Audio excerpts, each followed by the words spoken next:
Welcome to Roll, Ponder, and Play, a podcast dedicated to crafting stories through the application of role-playing game engines, combined with creative thinking and propelled into the ether by the barest of prompts.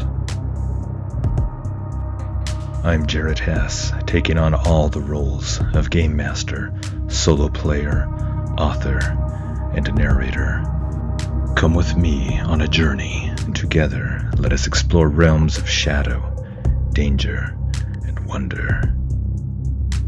One role can decide the fate of many things.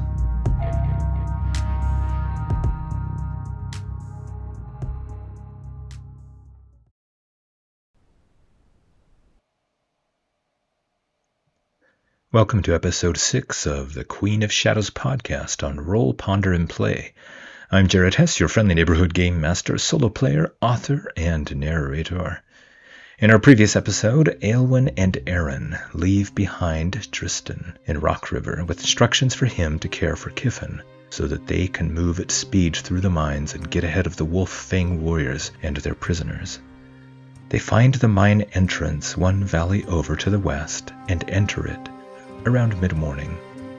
In the timeless dark, they find a large underground lake and a strange skeleton of a creature they have never known. It's an ancient skeleton that starts to crumble in places when moved. A shield and nearby helm are also rusted beyond all usefulness. They resume their journey and come to a half-rotted bridge over an underground chasm of peerless depth, where they hear a roiling river rushing through the bowels of the mountain within. With some ingenuity involving some barrel staves and some rope, they make it safely across, and finally at day's end, they exit the mine, now on the southern end of Mount Hingsworth. As we begin this episode, Eilwen's stats are Edge 2, Heart 1, Iron 1, Shadow 3, Wits 2, Current assets, Archer, initial box, Cutthroat, initial box, Shadow Walk, initial box. Current statuses, Supply, 1 out of 5, Spirit, 5 out of 5, Health, 5 out of 5, Momentum, 5 out of 10, Current debilities, none. And now, on to episode 6 of Queen of Shadows. The mine exit had opened into a sheltered area where the wind was only a small breeze. Switchbacks led down to where the trail then met up with the road a few miles away. The snow smelled cleaner, the air fresher, after the recent oppressive darkness and confined spaces. With ample time ahead of them, they located a sheltered place and set up camp. It was above the valley, on a ledge with a good view so that they could easily see approaching travelers with plenty of notice, as long as the weather cooperated. It had a shadowed overhang, and large lichen-encrusted boulders offered both protection against the weather and concealment and cover. In the surrounding area before full night came on, they hunted, gathered food, and other supplies. And back at camp, Eilwen crafted a few new arrows for her bow from some young saplings. Alright, this is a resupply move. When you hunt, forage, or scavenge, roll plus wits. On a strong hit, you bolter your resources, take +2 supply. On a weak hit, take up to +2 supply, but suffer -1 momentum for each. On a miss, you find nothing helpful. Pay the price. I rolled a 5 on the action dice, and +2 for her wits. That gives us 5 versus the 4 and an 8 on the challenge dice for a weak hit. On a weak hit, we will take +2 supply, but suffer -1 momentum for each. So, supply is now 3 out of 5, and momentum goes down to 3 out of 5. She brought down a buck and spent much of the day cutting up and cooking the meat, and began to cure the hide in a place that would be downwind from the soldiers' sleds and dogs. That would take some time. That night, they camped in their sheltered overhang. Okay, we're going to do an official make camp move. When you rest and recover for several hours in the wild, roll plus supply. On a strong hit, you and your allies may each choose 2. On a weak hit, choose 1. Let's see what we get. I rolled a 4 on the action dice, with a +3 for supply gives us a 7, versus an 8 and 3 on the challenge dice for a weak hit. And there are different things we can choose. Recuperate, take +1 health for you and any companions. Partake, suffer -1 supply, and take +1 health for you and any companions. Relax, take +1 spirit. Focus, take +1 momentum. Prepare, when you break camp, add +1 if you undertake a journey. So we can choose one of those since we got a weak hit. We will choose take +1 momentum. Momentum is now 4 out of 5. Do they see any cook fires in the distance that night? 50-50 chance on the oracle with a 7 is a yes. The next day, do they see or hear signs of the approaching warriors? Again, 50-50 chance. A 3 on the oracle is a no. That night, they counted the orange pinpricks of light they saw in the distance. They pondered on the enemy soldiers, their quality, and what numbers there might be around each fire, and what possible plans they might bring to fruition to rescue her father and Mabon. The next morning she went out hunting again, while Aaron stayed back to mind their camp and watch for the coming of the Wolf Fang warriors. Eilwen took a small pack and headed south for about an hour, crunching through the snow, the wind swirling about her, before she dipped down into a lower valley and the winds lessened. There she picked up some deer prints and droppings, and the hunt was on. With her bow out, she moved across the snowdrifts. This is a resupply move. She will roll 3 on her action dice, with a +2 for wits is a 5, against a 10 and a 9. That's a miss. She heard a howl in the distance, downwind from her. Wolves. Wolves normally would not attack a human, but then again most animals were known in desperate hunger to do desperate things. Their howls grew louder.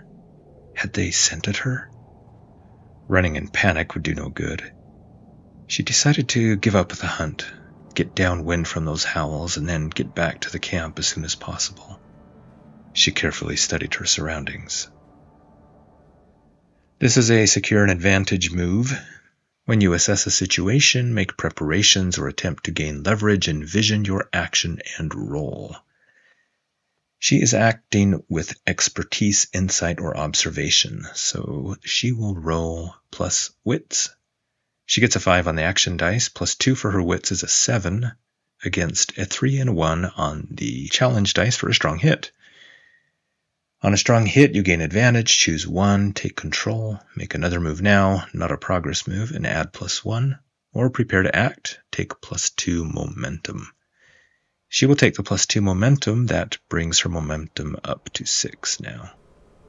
As the wolves closed in, she saw it, a ravine with a fallen, snow-covered log over it. If she could get to the other side and throw the log in the ravine, the wolves would have to go a long way around, and would likely lose interest or lose her scent by then. The howls drew nearer. She carefully but quickly put her bow on her back and moved onto the log. She began to cross over the ravine just as 3 wolves loped into view around the corner of a low, craggy outcropping, howling and growling, their sharp barks making hot clouds in the air. She will try to get across the ravine before the wolves can intercept her. This will be a face danger move, and she will be rolling plus edge, which represents speed, agility, or precision. And she rolls a 1 on the action die, a horrible roll, with a +2 for her edge for a whopping total of a 3, versus a 10 and a 9 on the challenge dice. I hate it when I roll poorly like that. There's nothing I can do, though. She's halfway across when the lead wolf catches up to her. Does it follow her onto the log? I think that is somewhat likely, but the oracle does not agree with me. On a 4, a no but. The wolf put both its forepaws on the log, causing it to wobble. The canine leaped back and snarled, revealing sharp canines dripping with saliva, and she thrust her hands out to either side of her to maintain her balance as she continued to edge across the log toward the other side. Okay, this is another face danger roll plus edge. She rolls a 5, and 2 for her edge gives her a 7, versus the 8 and a 7 on the challenge dice for a miss. Not good. On a miss, you fail, or your progress is undermined by a dramatic and costly turn of events. Pay the price. The wolf leaped again and snarled at the edge of the ravine, and the wind blew grains of snow into her face and eyes. Her feet slipped on an icy patch, and she fell hard onto her side, and she began to topple over the side of the log. Her gloved hands scrambled for purchase on the slick wood, holding onto a branch. She will try to arrest her fall, and then go hand in hand on the log to the other side, pulling herself up. This will be very hard for her because this is face danger, and she will be rolling with iron, which is her lowest stat. So a lot rides on these challenge dice here, and she rolls a 1. And gets a +1 for her iron for a total of 2. Man, that is a really poor roll. That's the worst roll she can roll. Her only chance here is to get a 1 on one of the challenge dice, or over she goes. And she gets a 2 and a 1. Oh man, she is so lucky. A weak hit. Yes. Her arms ached. Her muscles burned. Her gloves started to slip, but instead of giving in to the fear and the pain, she lunged for another limb on the log, barely caught it, and managed to swing her feet up and around the log, and then cling and slowly clamber beneath it, monkey style. The wolves yapped and paced, but they did not follow. A few of her supplies fell out of her small pack into the ravine, but she made it across, limbs burning from fatigue as she pulled herself up the icy rocks on the other side and sat panting in the snow. Do the wolves give up? I think it's somewhat likely, and the oracle agrees with a 7, yes. The small pack of wolves growled, whined, pacing back and forth as if considering whether to follow. Then, with a sniff in the wind and a howl, they loped away. Tired from her ordeal and angry that she hadn't been able to get any new supplies, and that she'd actually lost some, she returned to camp as evening fell. Did the Wolf Fang group come nearer during the day? Yes, and I think that means they have arrived and have set up camp. They've arrived, Aaron said when she came into camp. He pointed down below them. Looks like they're setting up camp down there. Did you see Father? Did he? On a 50-50 chance, the oracle says no. Aaron shook his head. There's too much wind blowing snow about. The group is in a sheltered spot down there. We're going to have to take a closer look. As darkness crept across the landscape, cook fires began to sprout up from the camp below. She heard the yapping of dogs, the curses and coarse laughter of savage men. The cries of the women and the weeping of children tore at her heart. Aaron looked at her, a grim look on his face. She stirred into a crouch and whispered, "We need to help them, Aaron. Listen to their cries. I can't sit here any longer, and—" "I don't like it either, Eilwen," he said, grabbing her arm and pulling her back down. "But we cannot." "Why not?" "Even if we did somehow manage to free all of them, then what? Would we take them with us? They would only slow us down, and the soldiers would just capture all of us then. And if we didn't take them with us, but left them to flee, then they would be at the mercy of the Veiled Mountains, and you know it has no mercy." "Maybe that would be better," she muttered. "It would mean certain death, and you know it. At least as slaves to the Wolf Fang clan, they're still alive." She wondered which would be better. She mouthed a curse and sat hard against a boulder, folding her arms.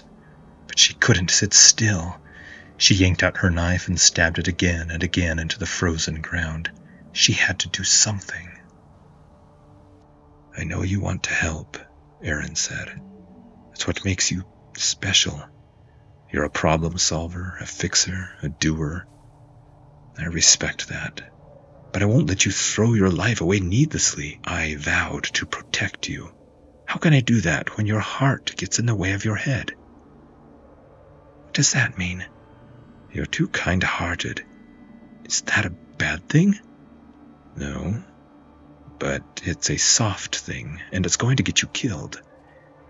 You don't have the luxury to follow every kind impulse." He tossed a twig into the cold fire pit and grimaced. Then he peered over the edge down at the camp below them, and after a moment shuffled back into a sitting position, looking at Eilwen.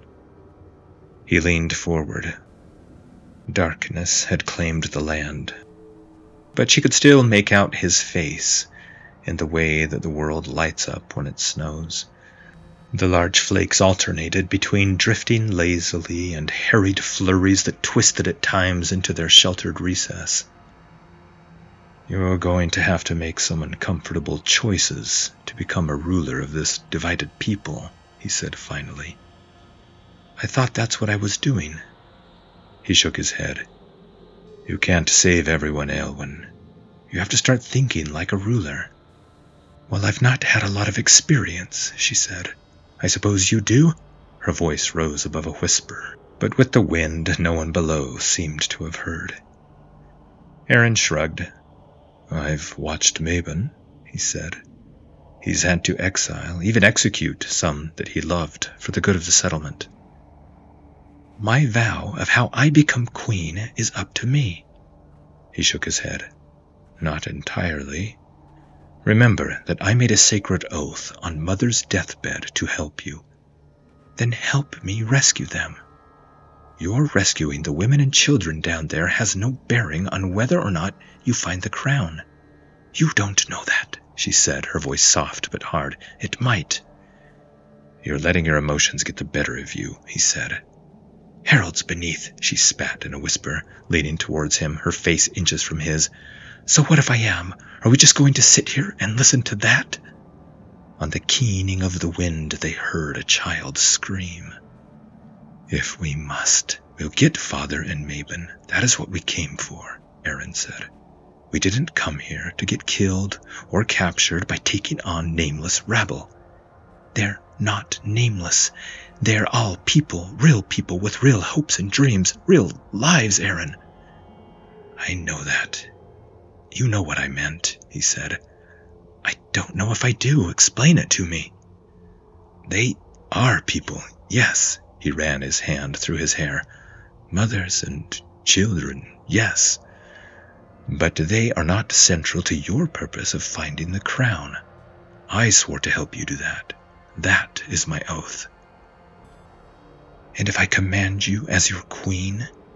You're the one always bringing it up, you know." Does he back down at that? I think that is somewhat likely. The oracle gives me a 5, which is a yes, but it leaves him angry and bitter. So I thought about using the test your bond move here, but I think since they are family members who have a good relationship, the level of conflict or confrontation needs to be much more than one argument to test that bond. The failure for test a bond is that they would lose their bond completely, and that just doesn't seem realistic to a close family member, given the fact also that he is, in a sense, oath-bound to help her on her quest. Aaron grimaced and anger flashed in his eyes. "It's hopeless talking to you when you're like this." "Like what?" "So dead set on whatever course you have, as stubborn as a boulder covered with ice in the dead of winter." He called her stubborn? Knights and heralds, but he was the stubborn one. Her eyes flashed at his response, but with some effort she bit off a retort and settled back in a huff.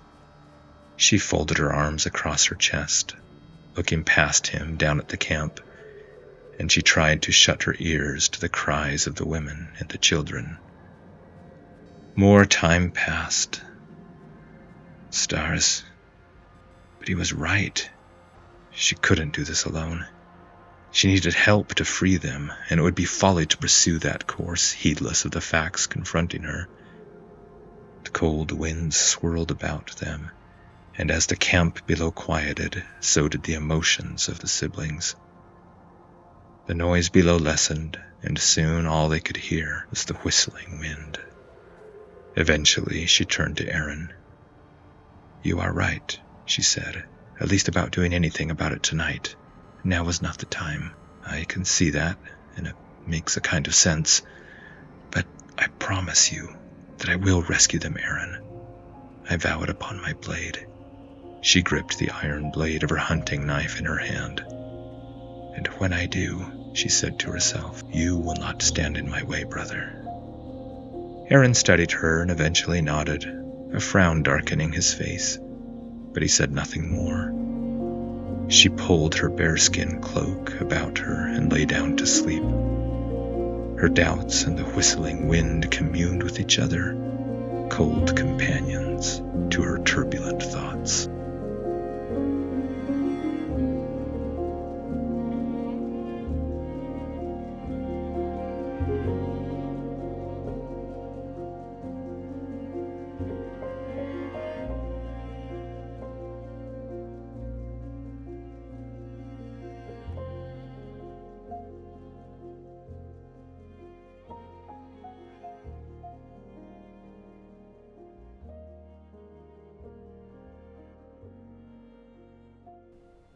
Thank you for joining us, and I sincerely hope you enjoyed what you experienced. If you would like to support Roll, Ponder, and Play, you can do so by joining my Patreon at patreon.com/Roll, Ponder, and Play. There you can also find transcripts, show notes, and other projects I'm involved in. If you would like to reach out to me, you can find me on Patreon or on Discord at Roll, Ponder, and Play, or by email at rollponderandplay@gmail.com.